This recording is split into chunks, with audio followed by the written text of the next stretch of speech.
What's going on, everyone? What's going on? Welcome back to the Biz, another episode. Make sure you like and subscribe.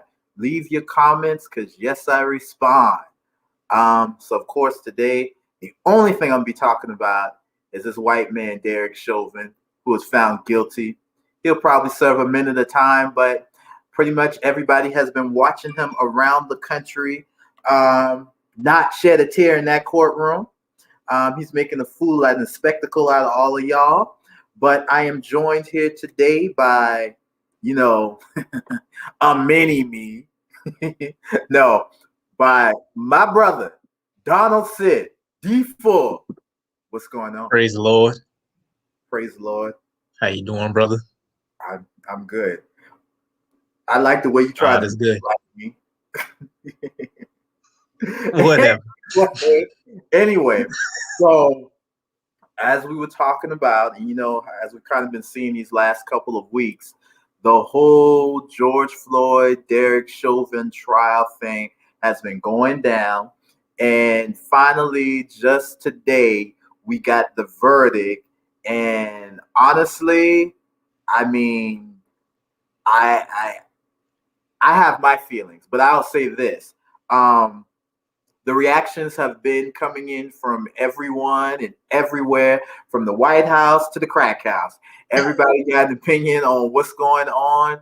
I don't really know if I care for everyone's opinion. I'm pretty much going to bash them for their opinion. But we're going to wait for a few more people to start trickling in, and then we're going to jump into it. But other than that, Donald, how was your week thus far? Yeah, pretty good, pretty productive. Consider it's only the second, third day of the week, Tuesday. Doing a lot of reading, a lot of backtracking, a lot of black. I'm reading a lot about David Walker, an abolitionist. He lived in South Carolina and in North Carolina, joined the AME church. Real revolutionary type stuff. I mean, locally, some preacher stuff happened, whatever, false protesting. Now I'm looking at the preachers that we celebrate the most throughout history and just wondering why they don't line up with the ones from today. Right. Now, I really did nothing besides work. No. Work. Sorry. Yeah. Sorry, work too. Well, I was just, I'll go ahead and say it. I love the fact that when I'm looking at, friends and people online who always got an opinion on stuff, but they ain't ever doing that. Who qualified you for your opinion? But I mean, I don't gotta say no names, but that is what it is. But this week I was featured on the news. You was on the news? Yeah. I was on the news today again, and I was talking about kind of what we've been focusing on is my studio. So if everyone doesn't know, I tape my show, like my in-studio show out of my studio, Solberg Studios. We've been open now for like 5 months, and we really kind of started it up during the pandemic. And now since things are cooling off with that, we've been kind of, working on really getting to the swing of things. This upcoming week, I'm planning on having a party, just an open house so engineers can come and see like the back end, and I can really start getting some tracks laid in there from a lot of different artists. And that's really what I was focused on telling the news. It was Fox that came out and interviewed me.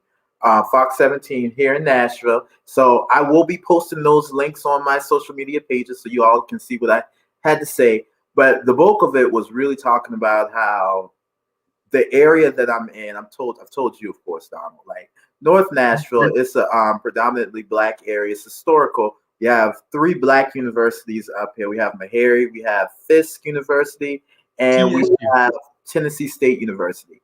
So there's a lot of culture, a lot of richness around here. But the thing about it is, there's not a lot of a lot of brothers up here kind of taking up the mantle trying to do something. We got a lot of people online who want to talk they shit, but they ain't really about nothing and they ain't doing nothing. So, one of the things that I've kind of learned from our dad and just kind of learned growing up from men in our lives is, if you got an opinion, you got to stand by it and you got to make some stuff happen sometimes. And, that's what I try to do. I try to make sure that I'm kind of living by that code, or as Donald calls it, the code. And I'm trying to make sure that I'm a progressive person in doing something. And right now, I ain't got no kids, I ain't got no cats, I ain't got nothing to do besides work and be black and excellent. So that's what I tried to do. And I mean, outside the world of opinions, also, I mean, everybody got their opinion. It all has some type of value. But here's the if thing: your opinion comes into, I don't know, to the slight or just to contradict somebody at the same time, because we live in a world of hashtags, and you celebrate anybody doing something black just because they black, doing whatever, whether they're selling popsicle sticks or they an astronaut. But I mean, it's one thing to, I don't know, there's a lot of black men who contribute to the communities, who do provide real services, real staple things. Nothing. I mean, you support anybody who's an entrepreneur or whatever, but when you see somebody fulfilling like a real integral role that's needed for the world, as if you say, I need this. If this is gone, it'll really upset my daily functions. And I mean, I believe those aren't even opinions. Those are reference points. So there's a lot of black men who are reference points, but we got people who ain't doing too much or who ain't even experiencing too much. They're doing shit. Those are opinions. Nothing wrong with opinion, but no, here's my thing before we really jump into it. And I think it's important as we are moving into this conversation to kind of set up like our thoughts on that. I feel like you said, everyone has an opinion, but there are times when your opinion is not warranted. I feel like the one thing I remember people used to always say to me, well, you can't really have an opinion on what's going on in the community because you ain't doing nothing in the community. Okay, now I'm doing something in the community, so my opinion should be warranted. And not only am I trying to do something, but I'm trying to do it and I'm trying to provide something to make sustainability in our neighborhood. I want it. Speaking of like my studio, one of the things that I've been striving for, one of the reasons why I've opened it is I really want, we know the perspective, we know what Nashville Music City is known for, but a lot of us fail to know like the culture in the background of like African Americans in this city, as far as their contributions to the music scene, their contributions to entertainment. And who better to look at than our black neighborhoods within a city like this? So when I look at cities like Nashville, and we have such a rich, vibrant history of artists like Etta James, Jimi Hendrix, Ray Charles, and countless other singers who've not only gotten their start here, but for Nashville? Not from here, but they've all performed here. And when you look at their performances at that time, it wasn't Broadway that was inviting them. It wasn't those Main Street bars that all of us have fought so tirelessly so we can go and drink out of their water fountain. They were right in their black community, and they're being nestled, and their talents were being appreciated. So when we think of people who have created a platform and who have done the legwork so others' opinions are warranted, I think those are things that we need to look at in conversations and when we're having dialogue. And so now that we're moving forward, I'm gonna kind of get off of that. These last couple months, you called it Black Lives Summer.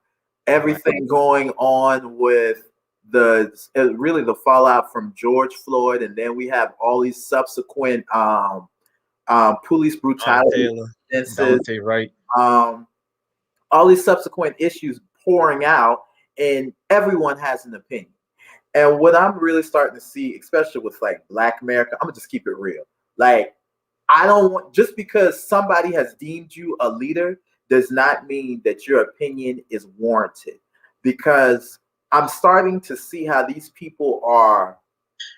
I'm starting to feel like you're almost leeches or pariahs when it comes to issues like this. You maintain a living in your status quo from seeing our pain and suffering. And we as a Black community need to really kind of begin to notice these people and isolate them from conversations like this. So as we all know, this past summer, George Floyd up in Minneapolis. Let's make sure I'm saying that right. He was a victim of a police lynching. Well, a victim. A victim. He was killed by Derek Chauvin, former police officer.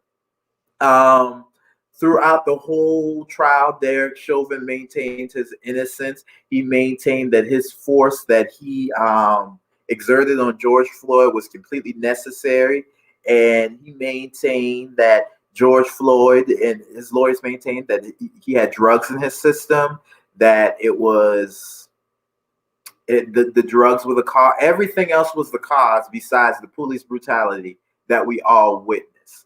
So that's kind of the beginning of, I feel like, where this is headed in this conversation. So what do you think so far as what we've all begun to see with the whole George Floyd, Derek Chauvin thing? Like, how do you feel about the charges, I guess I would say, about? I mean, it's not even the charges necessary, appropriate. Pause. I mean, let me backtrack. How do you feel about the conviction? Not the conviction, but the crime itself. Like, before we even get into how we feel about. All right, exactly. Yeah. How do you feel about it? My opinion, I mean, you said the best in one of our earlier conversations. I mean, when you see stuff like this going on, I mean, we just heard about Dante Wright last week. This was a summer ago. This just seems to be becoming more and more of a day at the office. So if this wasn't Derek Chauvin doing it to George Floyd, it could have been a white lady. What's her name? Kimberly something? Doing it to Dante Wright. If it wasn't her doing it, it could have been, I don't know, Michael Slager doing it to Walter Scott. I mean, this crime is happening. It's not even a crime no more. It just seems regular. Like you tune into an episode of just reruns of America going on, and they can't come up with a new storyline or whatever. And I mean, it's becoming so common. People are allegedly tired of it becoming too regular, and it's happening over and over. We see the same mantras happen, killing, murder, protests. Maybe not all as large of a scale as the Black Lives Summer, but still some type of protest. You wait a year or so for a trial to happen. Meanwhile, people wearing T-shirts, arguing with people online, Black Lives Matter, Blue Lives Matter.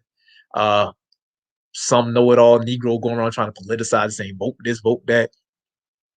But I mean, the initial reaction is, if it's unacceptable, then don't accept it.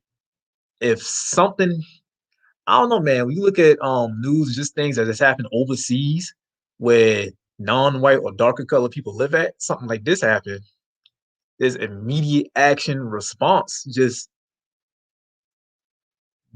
Now I'm not even just from the community at large. So it's like George Floyd, thanks to the benefit or whatever the time we live in, social media and internet, that was able to spark the empathy in a lot of fellow Americans and citizens who do care or whatever to get out and take some type of action, whether it be to justly burn a lot of shit up and flip some trash cans or just hold a sign. But it seems that we really combating way too many sympathetic people. That sympathy is not even it's sympathetic people and apathetic people who really allows the comfortability for this police culture just to go on because, I don't know, maybe they see it as an extension of their privilege or whatever. But anyway, the backtrack was I was saying, if it's really unacceptable, then act like it's unacceptable, because we see too many things through screens. I mean, we see it and we just view it, but we don't actually live it vicariously. So, you know, a lot of people say, I don't know, black people coach whatever, that's a whole nother thing. But we say it's a black man, blah, blah, blah. It could have been me, looked like my brother, my daddy, whatever. Am I a threat because I'm black? I mean, do you really believe that? I mean, God forbid this ever happened to somebody with the last name Sid or whatever. But I mean, what kind of reaction would you? I know a reaction that would happen to that happened to someone with the last name. And that's one thing. Before we even it's get crazy. to that part, we know that his attorney Crump, in the civil side of the case, their family already won over $200 million. Yeah. So here's my thing. That's blood money. I don't know if that was my loved one. And I think we need to start thinking of it like that. They didn't do you any favors, and there was no justice on them putting a dollar amount on a human being's life. I don't care how much the amount is. If God says you're priceless, if you believe that you're a king, if you believe that there's value in a black man's life and a black woman's life, then them putting a dollar amount on it, I don't care what it is, it amounts to the same worth and value that they gave you when they put you in shackles and they brought you over here. Like they see you as as disposable commodity that can be bought and sold. And the issue that I'm having is we define justice as what they tell us justice is. People that are responsible for these killings, the same justice system, they can then not put a dollar value on my head and then tell me that justice has been served and it's actually in my favor. How is it even justice if it took a year? Cannot give you, and I listen. I ain't no Nation of Islam, and we ain't no radical people. But it's getting to the point now where it's. Listen, I don't know what you do. You look like you eat bean pies and but my thing is like really and true, real talk. Like, if we are waiting for the same people to serve us justice that have been denying us justice, then we're doing a disservice to ourselves. And the thing is, I feel like as a people, we cannot, and it's becoming more and more apparent that sitting around and waiting for the legal system to catch up with where we are may not be the solution. And that's no shade. That's finding no flaw into the fight of activists like Dr. King and the fight of activists who've come before us in the civil rights era who are fighting for equality. There is a point where equality is needed. But honestly, I believe right now we need to fight for liberty, like our pursuit of happiness. Exactly. Our right. Even if you read just the general American myths of history and the things that they sell us, I mean, one white man said, "Give me liberty or give me death," and that was something as simple as taxes. Yeah. You look at something like the Boston Massacre. One person died. May I add, it was a black person named Crispus Attucks. It was called a massacre. I mean, well, how many massacres we got to go through? There's a Minneapolis one. There's a Ferguson one. Be very clear. What we are seeing is a massacre of black people. When we're turning on the TV and we're seeing black people systematically by the same system that is said to protect them, that is killing them, how is this any different than the Boston Tea Party? How is it any different? The only thing that's different is black people have not found a rallying cry, or we have not found leadership that's going to guide us into what we are going to do conclusively to solve the problem. And I'm going to be very real. The answer is not going to be solved on your knees no more. The answer is not going to be solved marching around with a protest sign. Like the answer is deeper than that. But we're going to get to that. So that's the first part. Like that's the first part. Like looking at what all has this entailed. The next thing that we kind of saw now is, okay, Derek Chauvin is now in court. Derek Chauvin is being tried. Here's my whole thing with the trial itself. I feel disrespected as a black man. I feel disrespected with my intelligence, all of that. Here's the issue I'm having. Like, how in the world is my thing is, we all saw about 5 different body cameras on us, correct? There was multiple police cameras. There was witness cameras. The witness cams was the first thing that we saw that came out within days, I think, of this killing. It will take a couple months for the police cams to come out. I'm glad the witness cams was there. We had multiple witnesses. We had multiple witnesses. We had multiple just testimonies. We had breathing experts telling us that It's sad that took a motherfucker who basically they said wrote the book on breathing, the Bible of breathing, to come to tell us that what I'm seeing. The man came to basically tell us a spade is a spade. That we see somebody choking exactly on the ground, and therefore he was choking and dying and gasping for air and saying, "I can't breathe on the ground." 9 times this man shouted this out on the ground, and you're going to tell me that I needed experts to come in and testify? Say, oh, maybe he was lying. Maybe he could have really breathed because the book say. We had to get experts, everyone up in there, to tell us that what we were seeing was legitimate. And we had to participate and watch this charade of a trial. And when we look at what we were seeing, the images, let me be real, that shit caused PTSD for people. Nobody wanted to be watching. I didn't watch everything. I probably only watched 20% of the trial. I just read about black people to get reparations. This should be the shit right here why we should be able to fight for reparations. To be very, very clear. Like me sitting down as a free citizen in this country and turning on the TV and having to watch a black man being strangled and seeing him yell out, "I can't breathe," as a police is sitting on his knee. That's enough to give anybody who ever read a history book PTSD. I'm recalling the civil rights era. I'm recalling Jim Crow. I'm recalling slavery. I'm recalling all of these events that have transpired within the lives of not just my generation of black men, but every generation of black men that have been in this country. That is enough to give anybody PTSD and want to go get a crazy check. So I'm just. And then on top of that, I mean, the couple of days that I looked, it was the for his defense, I think they brought the one officer who was an expert in basically police tactics. On his end, he's saying what Derek Chauvin did was necessary. Then I don't know if the same day or the next day, the other black dude police officer from some other state saying what Derek Chauvin did was completely non-necessary. And I mean, that right there is a real illustration of, okay, police reform. I don't see how you can reform an individual like that, but police reform, paperwork, punishment, whatever, procedures. You see the rules they got, and you see how subjective it is to the point that when the world looks at one person choke a nigga to death, you will still have somebody out there. If you got the money to pay and the societal privilege to give you that leeway to say, you know what, this person was justified of choking this person out because the rules allow so. And I mean, I really believe it's like that because we're very, very passive as a people.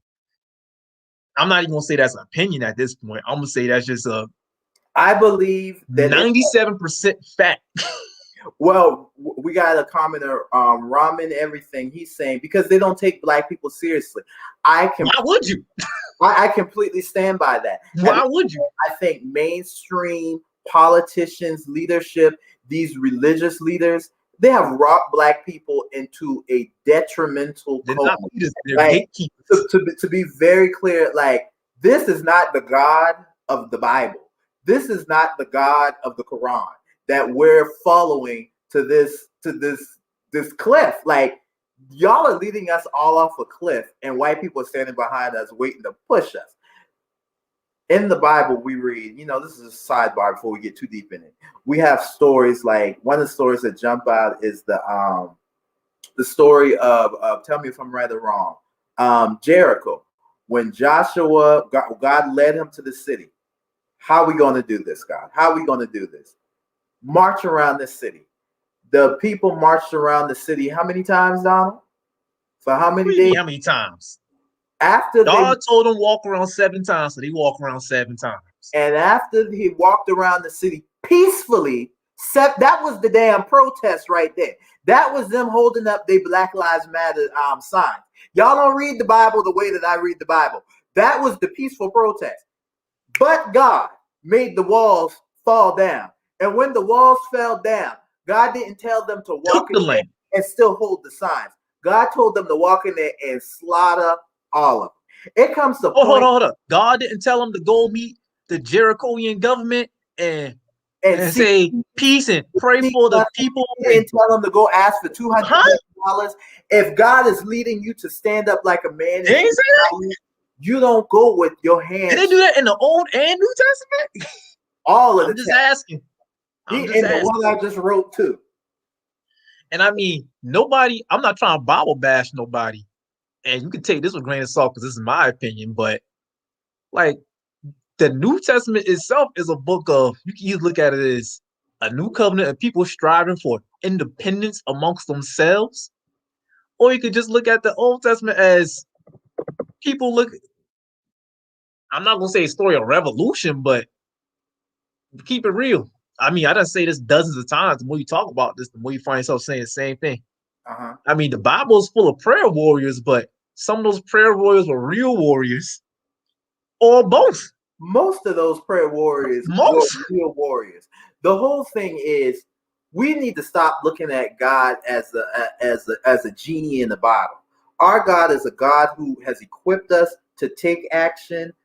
He has called us. He has made us in his image. He didn't make us in his image for we can be nothing like him. If God is a God of action, then we need to be a people of action. There comes a time when, yes, peace is still. Peace marches around the city walls. Peace marches into the city. And he says, Pharaoh, let my people go. Pharaoh, let's do this. But there comes a point as a man where people, and the Bible tells us, because they chose to disobey, God turned them into a reprobate mindset.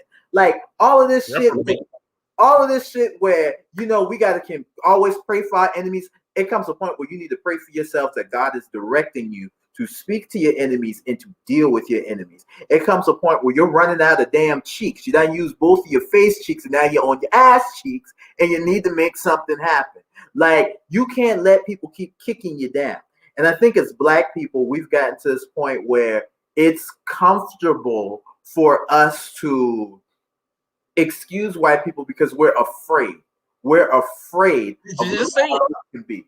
We love the American system. Like, I'm gonna keep it real. You go to like a lot of Black churches. Hey, I mean, something that's, I mean, let's keep it real. Black people were colonized, post-colonized people, whatever. The Bible was weaponized against us, or whatever. The scary thing though is that us as people, we could Bible verse punchline ourselves out of any situation. But like, there's a lot of white congregations in Charleston. When you actually talk to people who go to these churches, like, I don't know, whatever Baptist, Black church, whatever, they'll be passing out coupons for dang, you know, probably S&S, a little dinner somewhere. Some of these white churches, do you know they have rifles for Palmetto State Armory in these gun stores? Huh? You pull up in a parking lot, there's gonna be a lot of loud and proud MAGA bumper stickers. Huh? And now's not my thing. God, no religion is going to put you in a comfortable position when it's time for you to activate in a society as volatile as ours. And too many of us want to be comfortable. And the thing is, I think we're afraid of what happens after we leave our Egypt. I think we're afraid of that wilderness experience where we're not going to have the comforts of what Massa putting on the table for us. We all are comfortable with those dollars that the Americans. Hey, let me get one more stimulus and I'll take the trip with you, okay? I mean, like, on one hand, we're crying for stimulus as a people, and on the other hand, we demanded that these people give us justice. Nigga, what you want? You want another check, or you want to shut the hell up? Like, what do you want? What do you want? My thing is, at this point in society, especially with Black people, we need to ask ourselves what it is we want.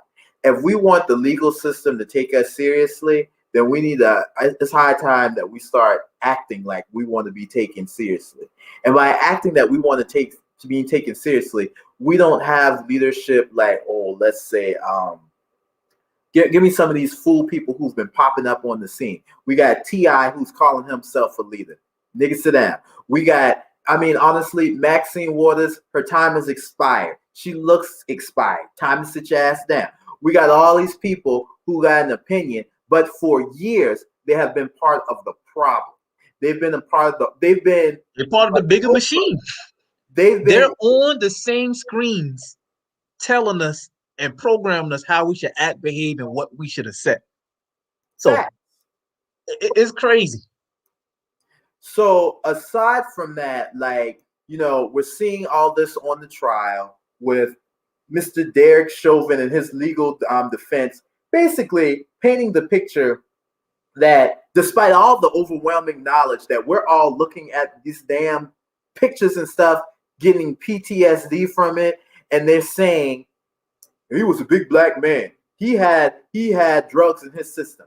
Well, here's the thing. Like, here's one of the things right here that we can talk about with that before we go even further. Like, this is the shit we need to break down. Let's not even depend on this legal system, because you're telling me that the same legal system that has gotten all these drugs within our community, the same reason why we're having all these issues in our community, then we end up in court and these people are telling us that's what gives them a right to kill us and treat us like animals. So how do we hold this system accountable? How do we gain justice? See, listen, this is the conundrum that a lot of, I'm just straight up saying, we can stop black people would do. Not even just black people, just people in general, people in proximity to us.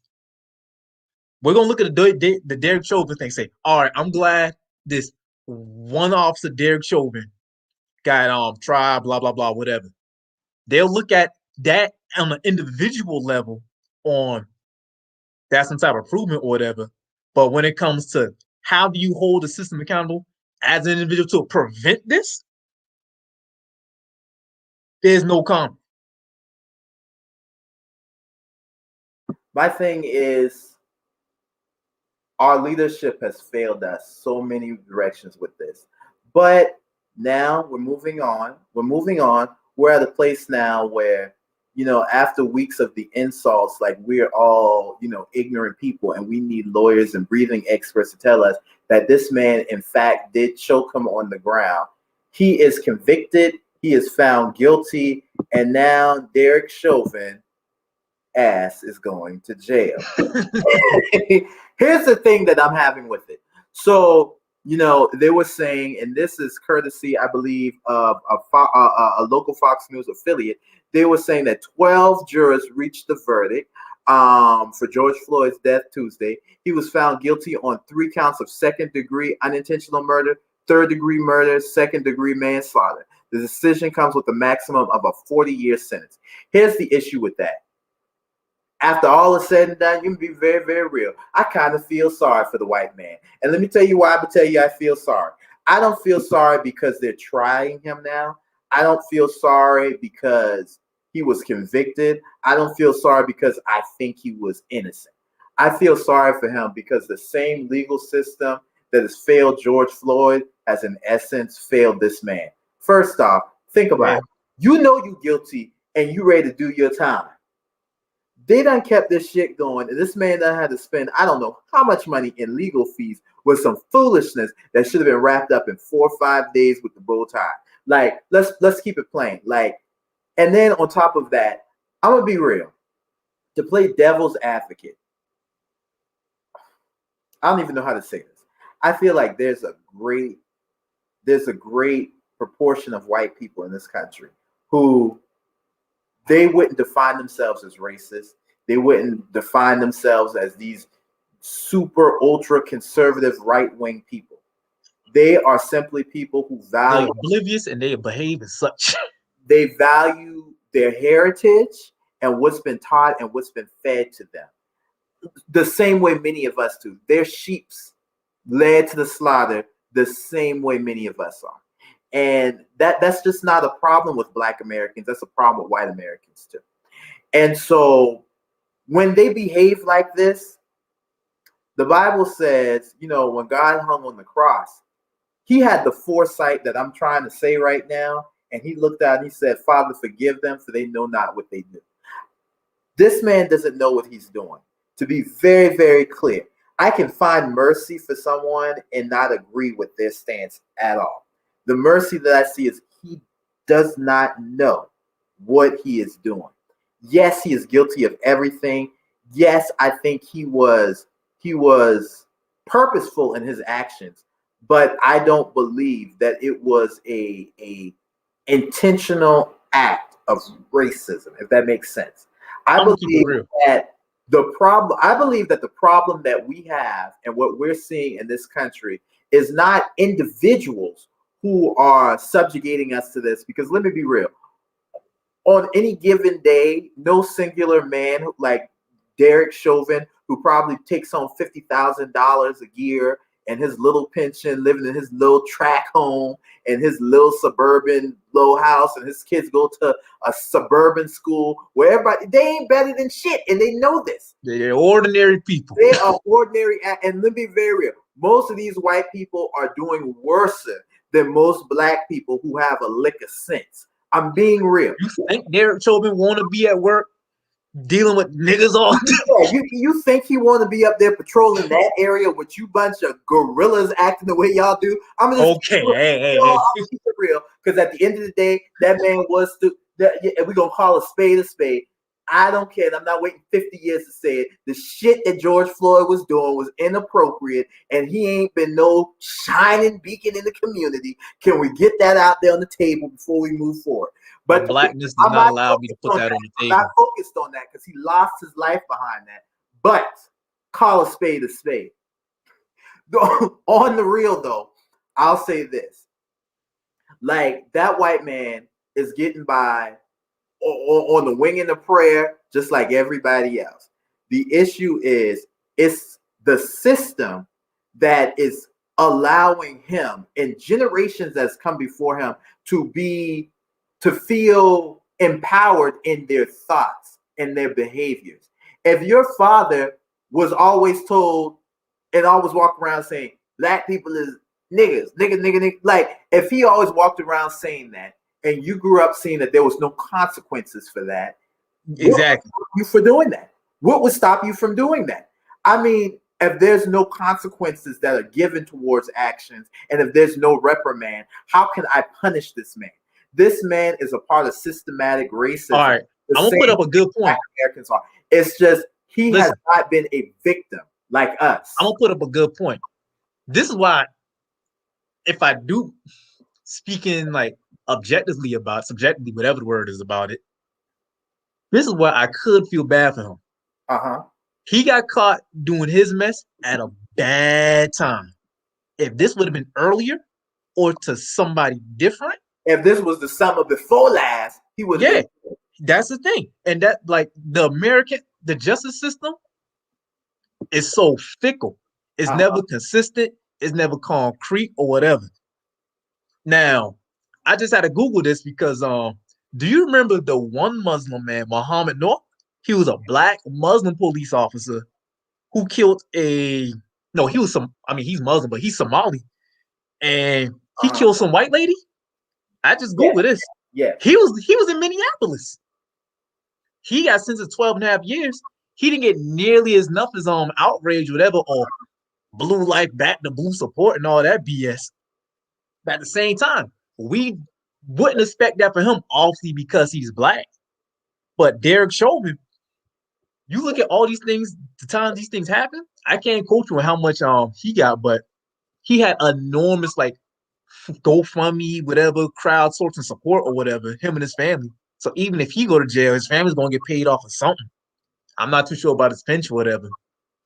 I mean, but Derek Chauvin, I mean, he just got caught at a bad time I'm not even gonna say American history, just of the decade. And I really feel like, with cases, and you know what, his arrogance, he probably went. You could look at court at his demeanor, and like, yo, we're gonna try for the biggest murder of the year. Why, you kind of calm and collected. I mean, you could sense that arrogance, but it's not like he himself is arrogant. Our world has made it arrogant for him. I'm not even trying to be like a system that allows. Yeah. And that's the thing. We are trying to fight these individual people. I'm be real. Burning down Derek Chauvin house and beating him up isn't going to do nothing to him. He's not going to get it. He's going to look at you and he's going to say, why would you do that to me?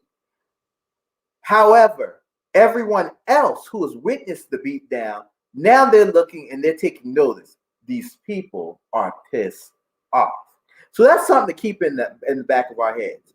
But following like this whole thing, even leading up to the trial, we've had representatives and lawmakers like Miss Maxine Waters and a few others who've been making comments as following like the trial. Maxine Waters was actually saying, we need to get aggressive. We need to make a stance in case he is not found guilty. I want to know. Let's keep it very clear. Nobody who goes protesting is going because Maxine Waters says so. A lot of our politicians, they catch wind of what's going on and they say something as if, if I say this at the right time and people are doing a certain thing, it gives the illusion that I'm a part of it or I'm causing, supporting, or encouraging it. No, you're a politician, and really that's just USA magic at the moment. Now also we had the Department of Homeland Security Secretary Alejandro Mayorkas, and he sent out some tweets today. His tweets were saying George Floyd's death was a tragedy, and although this conviction is a step forward toward accountability, I don't want to hear that. You should have said that 2 days ago. You should have said that last year. It will not erase the pain felt by the Floyd family and the Black Americans. I speak for myself and the entire Department of Homeland Security in reaffirming our commitment to do our part to end injustice as we work to make our country a safer and more equitable nation for all. The American people have a right to peacefully make their voice heard on the outcome of this trial, and DHS government will continue to remain in close contact with our state, local, tribal, and territorial partners and ensure that they can. Here's my issue with this. Some words that jump out to me right away, and I'm gonna call bullshit. Like on his first tweet that he sent out, all three of these are different tweets that he sent out within the last 8 hours. Let me say exactly. So the first tweet, it says, "Erase the pain felt like by the Floyd family and Black Americans." Let me explain something. Until somebody else can experience this pain. Mr. Alejandro, I don't know what your background is, but it's show ain't white and it's show ain't black. This is why I have a problem with those all lives matter sign. That's a sidebar because this is the bullshit that they say. Pain felt by the Floyd family and Black Americans. When one American dies at the hands of racism, that should be a stain and a martyr on every American. You should experience that pain. The statement shouldn't just be culpable with Black Americans in the Floyd family. That's how they separate us and shit like this. Like, I have a problem with that. Now, moving on, another part of this that it kind of jumped out to me was the American people have a right to peacefully make their voices heard on the outcome of this trial. Who the hell told you how I should assume my rights? Who is you to tell me that it must be peacefully? When I read American history, the foundation on where American history started, ain't nothing been peaceful about it. And you know what? The only person who was peacefully trying to mind their damn business, just like it was the other day, was the black man, and he was the first nigga gunned down and shit. Like, no. R.I.P. Christmas addicts. That's the reality of it. So you peacefully protest, Mr. Alejandro, and we see how soon they let y'all cross that goddamn border. On the meantime, Black people don't need to listen to no crap, and we need to do what it needs to do. That's the reality of what you be saying. Like, am I lying? Like I find that to be troubling when people are telling Black people in the way your brother, your sister, your relative, your friend, somebody that looks like you being gunned down, you go be peaceful. Because now that's what all the Mexicans who jumping across the border, shoving shit in their kids' booty and selling drugs, just like Trump said, that's what they peacefully doing, crossing the border, right? Get the hell out of here with that. Don't tell me to be peaceful when there's an injustice to my people. Tell them niggas that sitting in them cages over there to be peaceful and wait for their turn to assume their right to justice. Don't tell Black people that. That's the thing with the American story that they want to paint, man. with people who are told to be peaceful, disenfranchised, oppressed groups, whatever. White people have a thing of they look at black people and say, "Oh, we see that you feel bad, but we're going to direct you and tell you how you should take agency for yourself." And I mean, a big problem is going on Charleston. I mean, really, it ain't slowed down. There's a lot of people still acting, friends of mine, or whatever. But for example, there was a solidarity march or whatever for Dante Wright, in this case going on, whatever. The quote unquote, I mean, the protesters peaceful doing everything in the law, but at the same time, the police did armed, batons, big ass zip ties, riot gear, whatever. And you see the laws on a local level that they making or whatever, just to make it harder and more difficult to protest. I mean, I live in Charleston, man.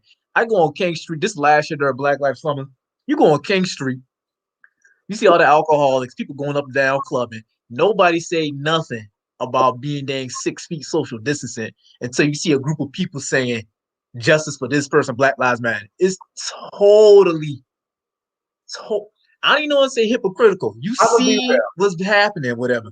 And no group of minorities in this country have been told to be peaceful with their assemblies like they tell black people. They are not telling those Mexicans who are coming across that border to be peaceful and civil and cooperative with their right and their fight for justice. Y'all motherfuckers ain't even supposed to be here. You know what? And I side with Trump with that. Take your ass back. I'm still trying to get mine, and y'all come. No, that's the reality of it. And to be very clear, they don't tell Cubans this. They'll tell Haitian this real fast. They don't tell the Cubans this. Them Puerto Ricans, like I said Puerto Ricans too. I know what I said. Most Puerto Ricans are white people. This ain't me. This is the CIA fact book. They don't tell any group of people this but Black Americans. It is our duty. And let me be very real. I feel like the framework as we know it as America, it will not work unless all of us, our dumbasses, just don't keep standing around being peaceful.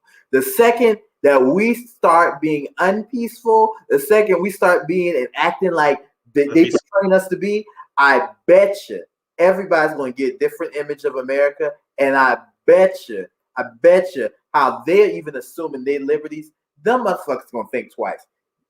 Well, I don't think a good time for me to go to America right now because I see what they're doing to the blacks. That's the only reason them people get away with that crap. If black people were to get radical, that border was shut down real fucking fast because they ain't gonna want to come over here till we solve some problems and they gonna see what black people gonna want to do. I am tired of them telling black people to be peaceful. Tell them, this is such a sidebar from the case, but tell them damn Mexicans to be peaceful. Tell their kids to sit in them damn cages and to be very polite and sit up there and overcrowded and be peaceful about it and sing hymns. Go make some hymns the same way black people been doing for 400 years. And then you get back to us with peaceful. There comes a time when peace is gone. Peace is gone. I mean, you look at some things, man, you look at what people done in the American Revolutionary, or even American Civil War, when the tribe of Northern whites was at disagreements with the tribe of Southern whites. You see the things and how they took action through their minds. Their justice was dispensed as quickly and as equitably as the injustice they received. So this is like the most cliche example ever. So, for example, the Crispus Attucks thing, the Boston Massacre, that was immediately called a massacre, and they immediately unified to do something about it. And to be very clear, one of the reasons why we herald Martin Luther King, one of the reasons we herald a lot of our civil rights leadership is not because they were just the creme de la creme of governing their actions and they had the moral character and conduct that most black people of that time supported. It's because that is what the state wanted to support. That is what they wanted to have a conversation with. To be very clear though, like there were leaders who were saying, no, we don't want to be peaceful about it. And it's not, at this point, it's not in our interest as a people to be peaceful. I believe that as black people, we need to get to a point where enough, like our white minister used to say growing up, you got to be sick and tired with being sick and tired. Life don't give you what you deserve; it gives you what you demand. That's what else he said. Preach. I mean, my thing. He's the kingdom way the vile take it by force. I mean, and really and truly, like you look at the story of David versus Goliath. The impressive thing really isn't that David picked up the courage to fight Goliath. It's that he assumed the right to fight. God already told him he already had the victory. He already had the victory. But it's assuming that you can take down the giants in your life. It's assuming that you can win the battle. And sometimes you don't gotta take down the whole army. You don't gotta topple the American system. I think Black people, especially in America, are afraid that if the system topples, where do we go and what happens to us? You're gonna be in God's hands. And really and truly, that's where our grandmama them been at. That's where their parents been at. So forth. And you wanna know what? We acted like we had more sense then. I'm just saying. Jonathan says, "Shout out Stokey Carmichael," but I mean that's the that was less than 5 years after Martin Luther King. Shout out, recipe Stokey Carmichael. And matter of fact, listen to this. Mm-hmm. Here's something else. You said MLK is the one they want to have a conversation with. I'll be honest, I celebrate the Honorable Martin Luther King or whatever. Yeah. But on top of that, they look at our history as in Black people were just enslaved. They was mad. All of a sudden, the 50s and the 60s come and civil rights happened. It did not happen like that. And I mean, I've been reading a lot about David Walker. You could really say that if you want to call it this, Pan-Africanism really began in AME churches in the South back in the 1800s. I don't know. Because David Walker, he wrote a book. White people acting like "Give me liberty, give me death" is like the bars of the day or whatever. He wrote 4 essays in the book called "Appeal to the Colored Citizens of the World," and it was banned. Yes, a Black man wrote something, and it was banned by the free thinkers of America, whatever. So something he said in that book was, it was 4 essays. One of them was a challenge to like white Christians, whatever. I know a whole lot of us getting caught up on statues and stuff like this, but at the same time, the civil rights movement began ever since the first Black person ran off from a plantation, in my opinion. But David Walker said a lot of white Christians really need to repent because the whole hypocritical thing. But even if we look at now, fast forward 200-300 years today, the whole thing in Charleston with the dang white supremacist cracker John C. Calhoun statue, a lot of people want to keep that up. All the streets named after things. You act like racism won't go away, but we sit and celebrate and decorate our cities with people that you say did unrepentant, was societal sinners back in those times, and that's who you celebrate and want to keep up. So and it's insane. White people really, the white Christian really need to repent spiritually, socially, with Black people and just other people of color. They got their whole culture, I'm not trying to sound crazy, has to die. And they're really not ready to see that. So now, since you say that, one of the things, and I think we touched on this a little earlier, was the fact that we have so many young white kids now. And honestly, a part of me looks at them like, these kids are goofy, they're crazy, I don't want nothing to do with them. But they are so able to look at these situations now and say that my parents are off base. Something is not right. For a lot of us, like African Americans, I feel that we look at it like skeptics. Like maybe these are just like crazy little white kids who want to burn stuff down. A part of me looks at them too, and they see it is hope, and it is a sign that, hey, these generation of white Americans are being exposed to people of color on a scale that they never had. So maybe a portion of it is them seeing the world from a different lens, and there is a change coming. However, these white Americans like Derek Chauvin.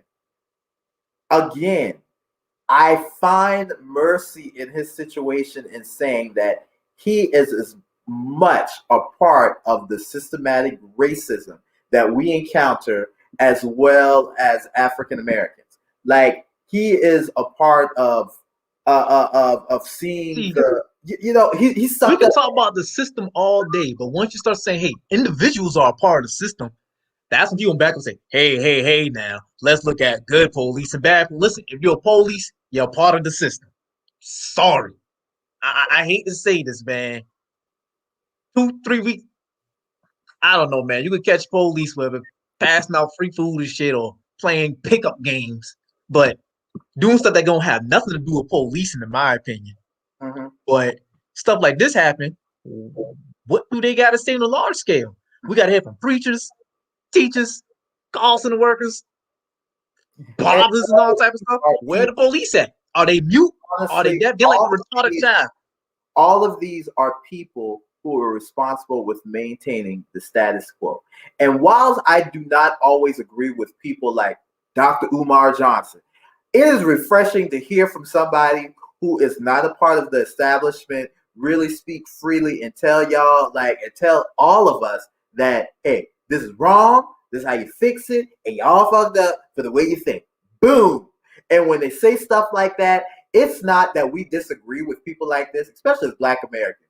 It is we're afraid that if this nigga get too much clout and people start thinking like that, what is this going to do with my job security? Mm-hmm. He letting the monkeys out the cage. That's what white people think.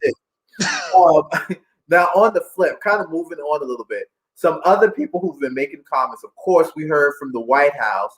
Biden called the guilty verdict a giant step forward in the march toward justice in America and commended the witnesses who testified, including police officers. Most men and women who wear the badge serve their communities honorably. No, they don't. They the system. To meet the standard must be held accountable. And they were today. They were today. One was, Biden said, no one should be above the law. And today's verdict sends that message.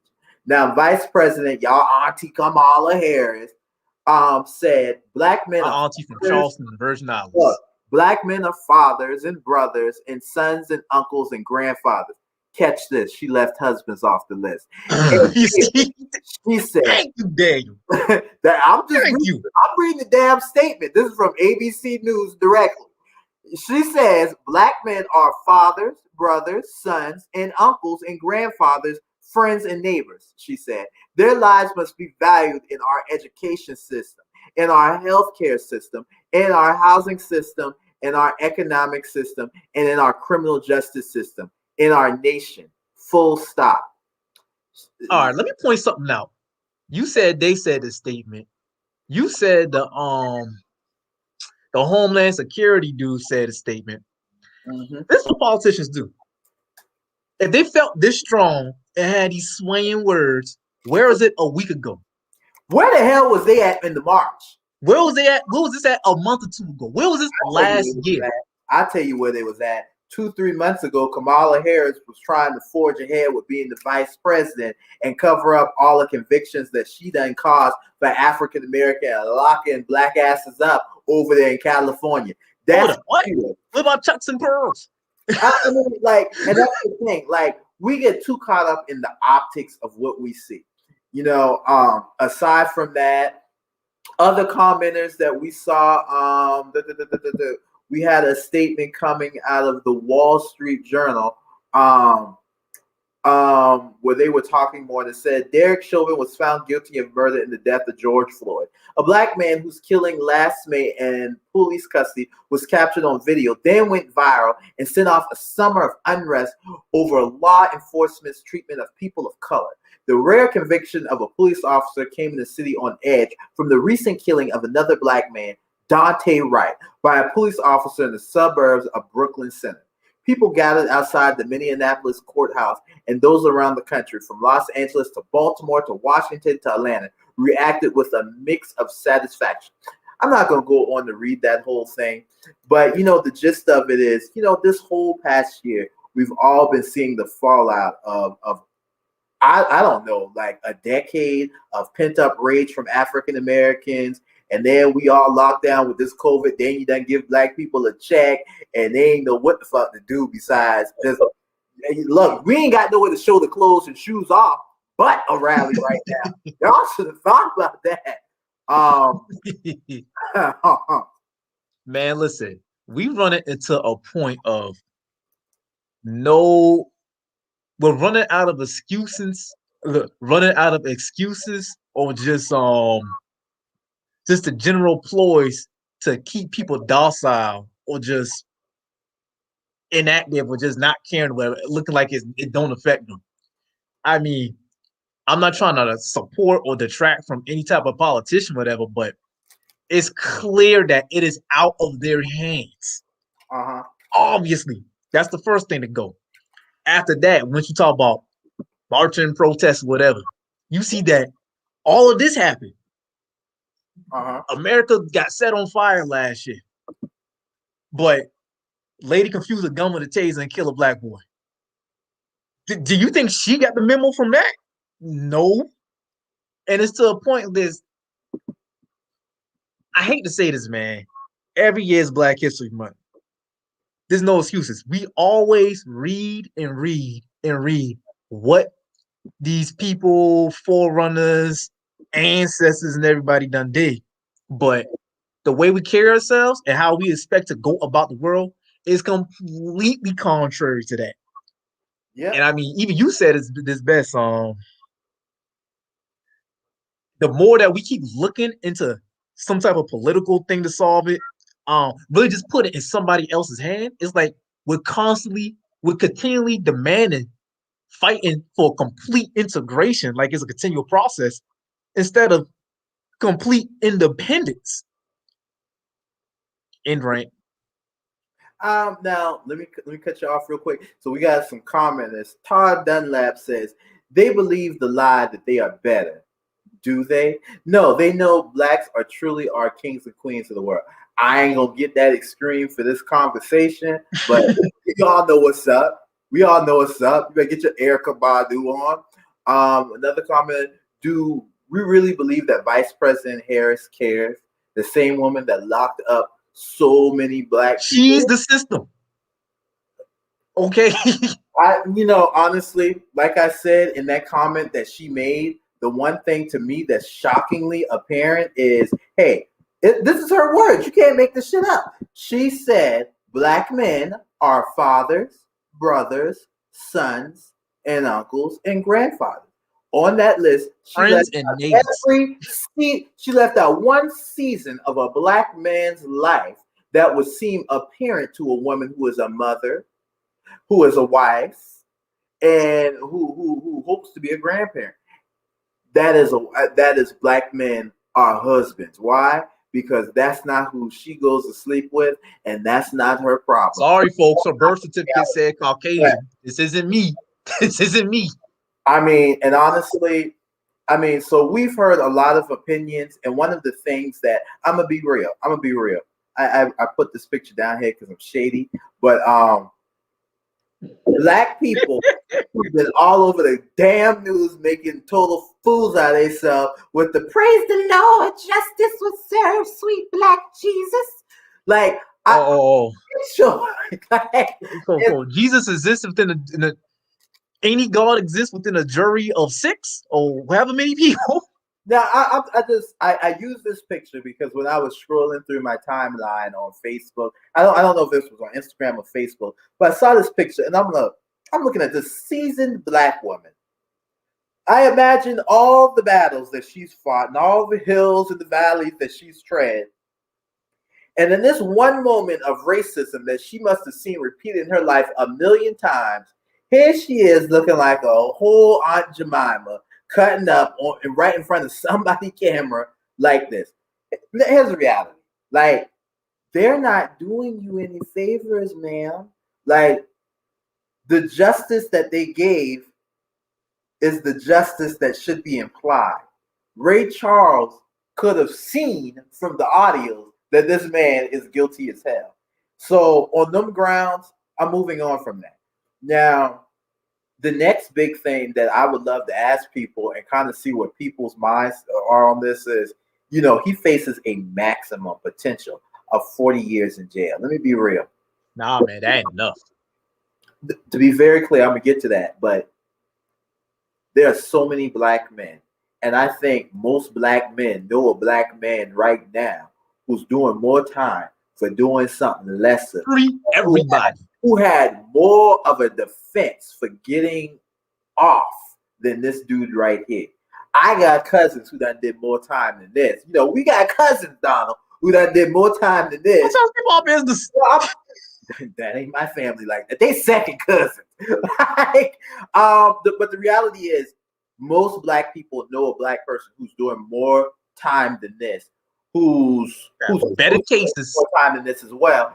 And they're let's be real, like their cases, the evidence that was brought against them was way more flaky. The crime wasn't on camera. This was a blatant killing of a man. And this man's only facing 40 years. But with that being said, how often in our legal system do we see individuals like this actually get the maximum? And the first I'm going to ask you, Don, do you think he's going to get 40 years? How much time do you think he's going to get? I don't think he's going to get 40. I'm going to keep it real. We're probably going to forget about him in about 5 years or so, or whatever. I mean, word is, don't quote me on it, Michael Slager, he's trying to pull something back up, saying that Randy Savage, whoever's attorney was, didn't handle his case correctly. So he still believes he has the unction to lower his sentence when he's caught on camera. We think this white man ain't no difference. I'm not even gonna lie. Justice to me is, I don't know why I can or can't see on Facebook or whatever, but dang, we all know. That we all know. Like Michael Slager, you killed a man. Your family got paid and supported by your white supremacist police supporters. Where's his family at to say, I think my husband need to sit there? What was that movie? Tales from the Crypt. So and so, your soul is required. No. You talking about New Jack City? New Jack killed Nino Brown. And the old black man, after he got out of court, he said, "Yes, I like the American system. I mean, justice honestly, is the best in the world." And the old black man, I'll be real. I don't really know as a man, through my experiences, what's radical with just saying stuff like that and handling your business. That black man, I like that movie, New Jack City, because now looking back, he watched the whole trial. Nino Brown, cocky ass, walked out there talking about, I love the American justice system. It's the best in the world. Sir, I love the American justice system. The greatest in the world. He walked up out of there, and you know what? Whilst justice was served, guess what? Justice for the community and justice for people was also served when his ass walked in that stairwell, and that old black man did what the did gotta get done. Like that's did the done what the get done. That's all it was. And the movie ends with that. Because really and truly, when that happened, every one of them little other gangbangers looked and said, no, the community ain't playing that. And the community, at that point, it ain't no 500 people that he battling. It's one person. And he toppled the whole thought process. He toppled the whole. Exactly. My thing is, I can't tell. All right. So here's the thing. I don't know if this is too off topic, but you remember that thing that happened in Colombia with that white man, Pentland? And he put his hands on that black boy and everybody pull up to his house, whatever, right? Yes. Shouts out to Colombia. And I mean, this is how audacious some white people is. His wife record her husband being an asshole, puts it on the internet. They don't live nowhere spectacular. By spectacular. Can we pause at that for a second? Can we pause at that? I want to keep it real. They live in a house the pizza man can pull up to. If the pizza man can come to your house with no problems. Listen, I'm not going to say we grew up lifestyles of the rich and famous, although I look at many of these white people who cutting up. I'm just like, first off, you couldn't afford to walk where what some of my neighbors walk their dogs through, the fields they walk their dogs through. But I'm going to say this, like, this man was living in the most regular, basic ass, ordinary Greek commons, not bad, but Foxborough what is this, College Park house ever. Most regular. Man live in Westcott. Westcott? That man ain't even on. He ain't even on Eastcott. What are you talking about, Westcott?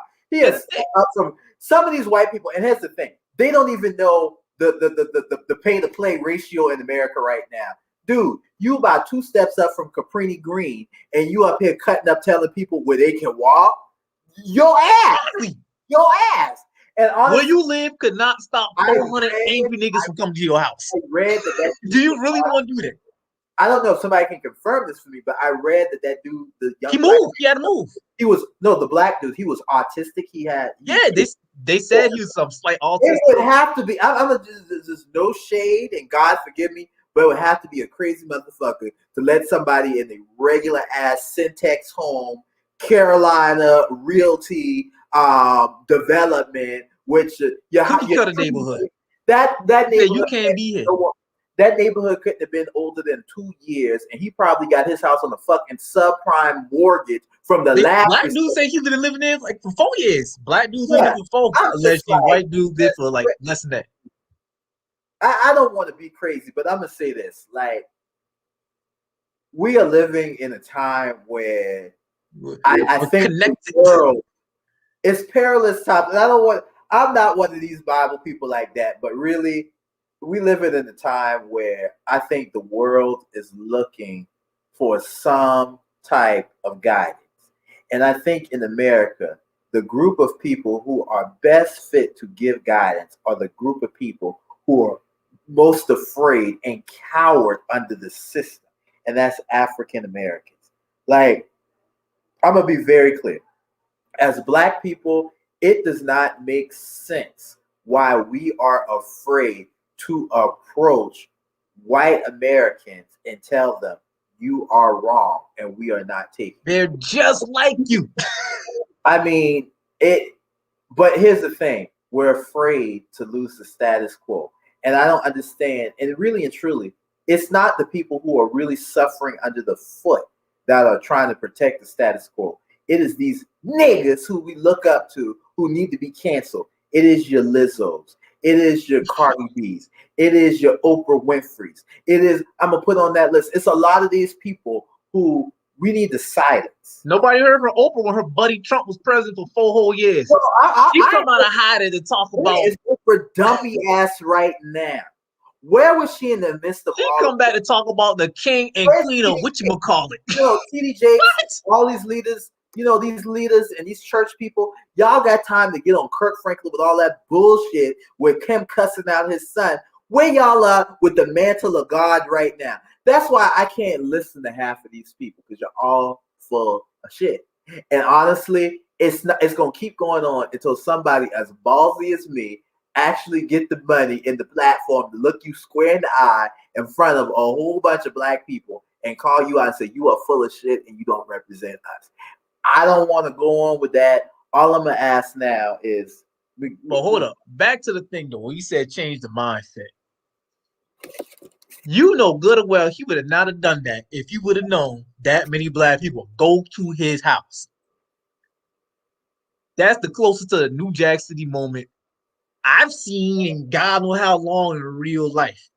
And if that would have happened, imagine if that many people would have went to Zimmerman House in Florida. First off, I would have told that Black man, like, you better get the fuck out of here with all that Forrest Gump stop to the shit talking about can't see it here. Like, who are you? Who are you? Who are you kidding?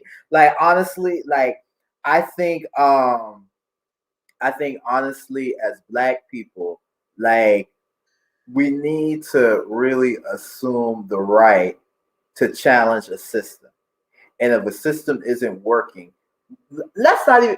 We need to think of the right to challenge the system. I like that. We need to think of our liberty the same way most of us think of our bills, and the same way most of us live check to check with no forethought on how the hell we gonna pay our bills tomorrow. Because that's why y'all dependent on these little Trump checks and shit. Like the same way we need to be looking at and having foresight when it comes to our liberty. Let's just not even care about what's going to happen tomorrow after we go burn down their house and stuff like that. Let's not even think about what's going to happen when we challenge them, and 500 black men show up. I'll worry about rent on the 5th when I get my letter. I mean, even at that moment, I asked myself, and it's something I asked Aisha. I know you kind of watch some of our shows. Like, how would you feel if I was witnessing something like this? Is the correct reaction for me to stand by and to idly film? Is it to get up and get involved? At what point do I cease to be afraid of somebody and say, either I'm going to step out or I'm just step up or I'm just as part of the problem? And honestly, with all those witnesses, the resounding thing that they were saying was, I wish I had done something. I think as Black Americans and kind of like as we end out, I kind of want to say that like we need to always keep in our mindset like I don't want to go to bed with my shoulda, coulda, wouldas, especially over something like this. Yeah, it could cost somebody's life. There were multiple people who stood by and they watched somebody die. Now, one of the things that Eli Whitley, with the dudes from Night, tell me. From what? Night, the book. Holocaust. Eli Weasel. Weasel. The one thing that he said was, Eli Weasel, something like that. Yeah, Weasel. And then when his statement basically said, I didn't stand up for anybody, and then it came time for somebody to stand up for me. There was nobody left. Those are things that we need to keep in mind when we're standing by idly with these phones and calling ourselves to be a journalist and all type of foolishness. At some point, you got to ask yourself, when do I get involved? Even with that situation that happened with that black boy. Here's the thing. It was a female that recorded that, so I kind of understand her perspective. But on the flip, I'll say this. Like, I will say this. Like, I feel like we as a group of people need to see the humanity in each other. It's falling apart even in our own neighborhoods when we're just killing each other like we got fucking Pac-Man lives or something, like we just gonna come back. Like it's not a game. There's no second dudes. There's no more after this. We need to start valuing life, and until we can do it in our own community, it's gonna be hard for us to do it in situations like this. But in situations like this, I don't think the answer is for a black man to watch a black man be killed. It ain't. And I'm just telling you, as my brother right now, don't fucking come out for me after you just watched some white man put their neck on my head and you just sat there and videotape and then say how you miss me. Like, well, why you ain't do that, Donald? Why you ain't do that? Like, I mean, you got to be a ride or die. You got to be a ride or die. Every black man should be a ride or die for some other black man. Like, hands down. It's not a game out here. It's not a game. And here's the thing, man. All right. Man, this last year been like crazy. We see hordes of zombie crazy white people storm the Capitol. It don't even matter why or for what reason they did it, if it was right or wrong. We saw that they did it. Yep. It was crazy. They went to the capital of the USA of America. I really expected CIA, Secret Service with zip lines and smoke and booby tracks. No, they just went in there with all the white audacity and privilege they had, could summon in their feeble minds, whatever.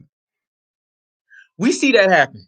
But as black people, I don't get it. It's like you in the Twilight Zone, man. It's like pulling teeth, just trying to convince a know-it-all or whatever to do something they consider extreme or revolutionary or whatever. I'm sorry. As a black person, as soon as you say, I want this to stop, you've already stepped into the realm of what's called extreme, because white people don't behave as if, oh, there's consequences for the way I'll treat this black person because of my systematic privilege or pull or whatever. So, I mean, like, real talk, in my opinion, what happened in Columbia, all those black people going to that white man's house, think, what's the movie? Oh, man, what's the movie? A Time to Kill with Samuel Jackson? Yeah. All right. You think of a time like that. You can think of many historical bombs and stuff like that and there's times where you know the white man who tried to kill you, your children, or your family, whatever, but you really could not do nothing because he's white. Yeah. And you look at a movie like that, all Samuel Jackson had to literally go to the courthouse himself and shoot up some white people. Mm-hmm. But you look at today's time, it's like those people have so much angst when there was literal societal laws and barriers to prevent them from even approaching that person after they know they was wrong. Versus you, I mean, I'm not trying to sound crazy or nothing, but people are extremely easy to reach or contact or to complain to nowadays, like man in Colombia. Like, so, bro, yes. It's like we think it's revolutionary for all these black people to go to this man's house. But honestly, that shit happen all the time. White people been going to black people's house all the time because they couldn't get their way after we got free. You know what they do? Yeah. Nigga, come out that house.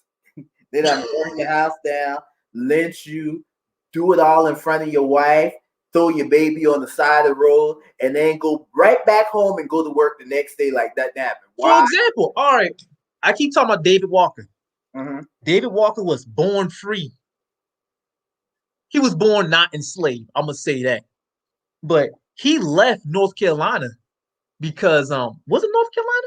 He left somewhere and moved to South Carolina because he saw a child have to whip his own mother to death.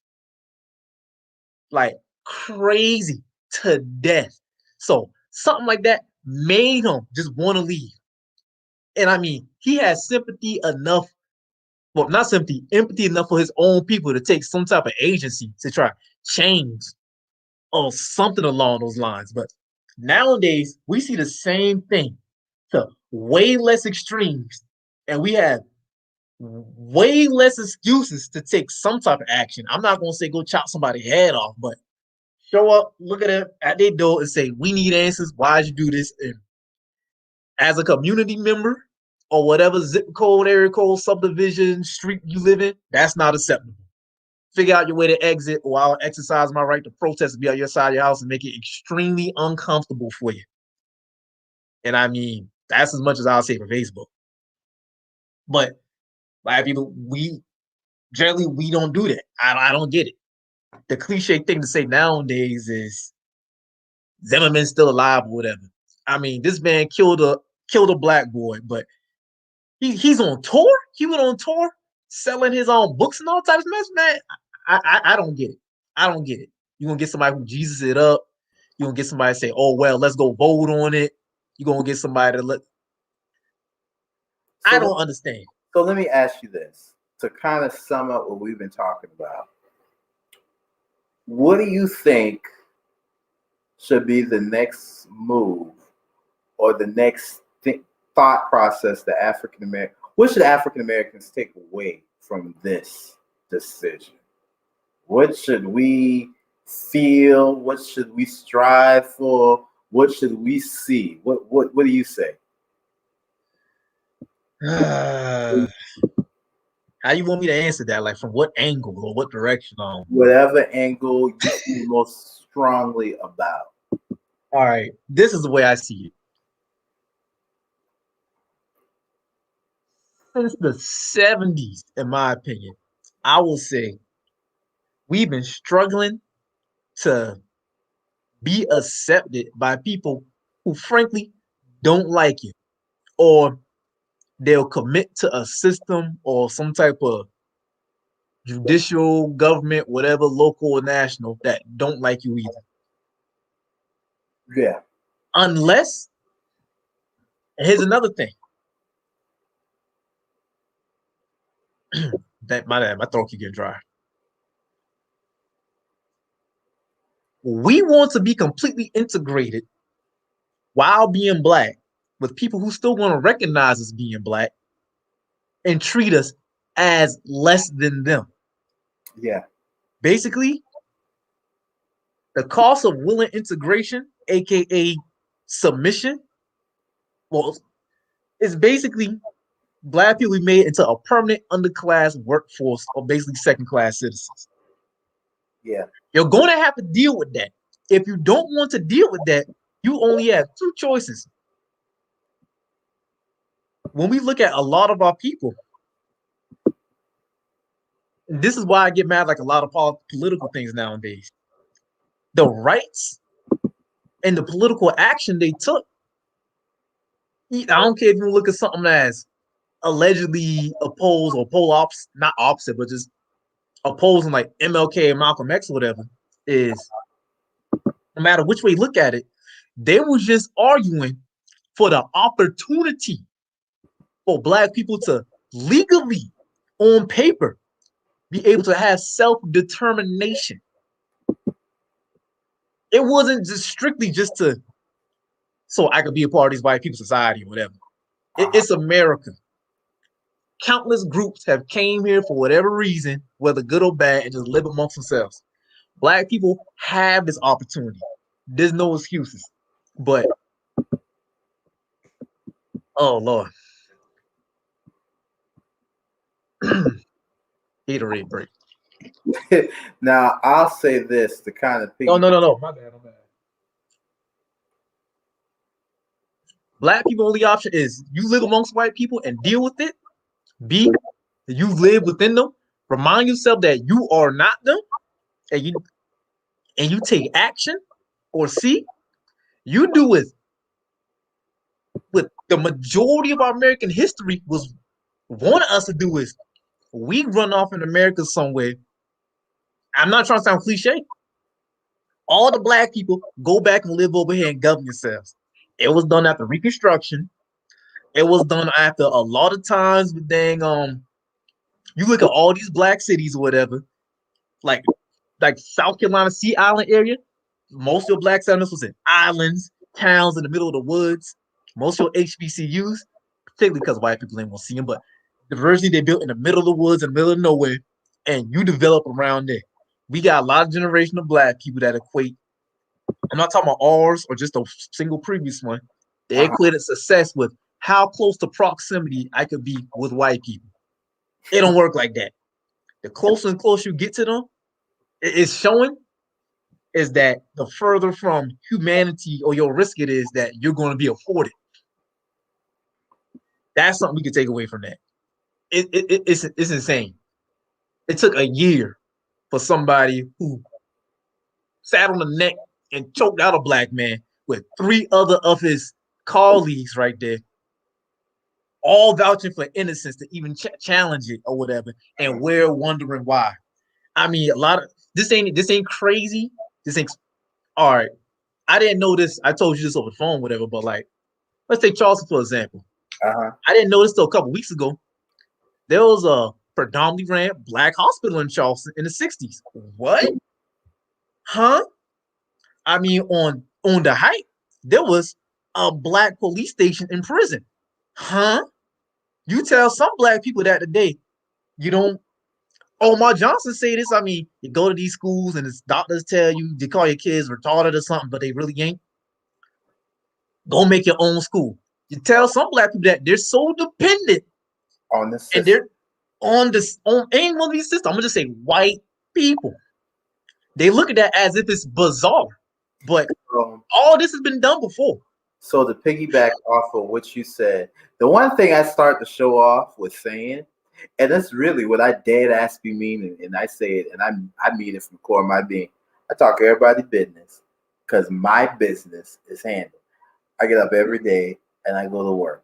One of the things that I've learned from our dad, one of the things I've learned growing up, is the spirit of self-determination. You don't want to be under somebody's boot your whole damn life. Like, rather you're working for somebody, rather you're entrepreneur, whatever.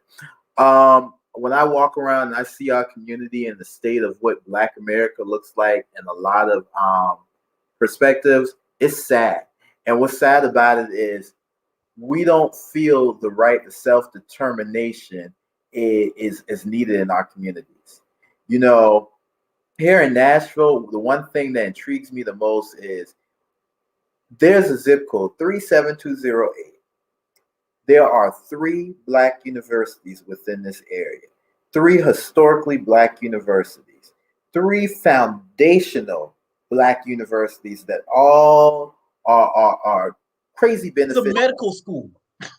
Meharry Medical College. You have Fisk University. You have Tennessee State University. Not only that, but you have African American churches that herald since slavery, some of the oldest in the country. You have the branch office for the NAACP. You have a black bank. I've been, one of the things that Umar Johnson says is some of the things that a community needs to be self-sustaining, to kind of forge its own way. Here's the gotcha. 1 zip code in here within the 5-mile radius, less than that, within a mile radius, it's all of that. And guess what? Highest incarceration rate in the country under this zip code. Crazy, right? Well, here's the funny part. You talk to black people about stuff like that. We need more homeowners in our neighborhood. No, that's not what we need. We need to complain because white people move in there and they need to make housing affordable. Nigga, the homes have been here since your grandpappy came over in this land. It's not the new little gentrifiers' fault, to be very, very clear. Aside from that, you have let's say that you have African Americans who don't see the benefit in supporting black businesses.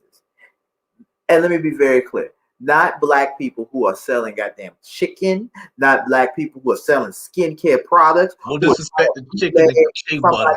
Shoes or doing some bullshit. I'm talking about black people who are actually being industrious in their neighborhood and trying to make some things happen. We need to look at how do we collectively come to a place of self-determining. We do need to look at our own police force. How do we police our own neighborhood? I'm going to be very, very real. Technology has made it possible that we can see incidences like this of police brutality. How do we protect ourselves as a community and just have that dialogue in our community? Maybe we need to start dispensing body cams to every African American paid for by African Americans. So when they walk out of their house, we're able to guarantee and protect that there's some black person watching. Maybe we need to look at a fire department force. We need to look at drug enforcement within our own community, keep some of these drugs from falling into the hands of some of these kids. Maybe we should look at trying to police and do the job that these white people come in who are sworn to serve and protect, and they're failing us. They're failing us, and honestly, I don't even look at it as they're failing us because they're caught up under the same system. We're failing ourselves. We need to start looking at how do we move away from being dependent upon people to the point that we can't even argue with people. We need to look at it, and we were kind of talking about this prior. Like, it's cool to fight for equality, but sometimes your right for self-determination needs to topple that. Sometimes you need to stop worrying about fucking being equal and included in the conversation. You determine what equal is. I mean, honestly, one of the things that you read in the Old Testament is where David said, I'll encourage myself in the Lord. Sometimes you got to move away from expecting a fan base or a pity party or people to understand your struggle. And you need to figure that shit out on your own, within your own community, and get it together. You need to get on one accord. And people looking for a move from God, I'll be real.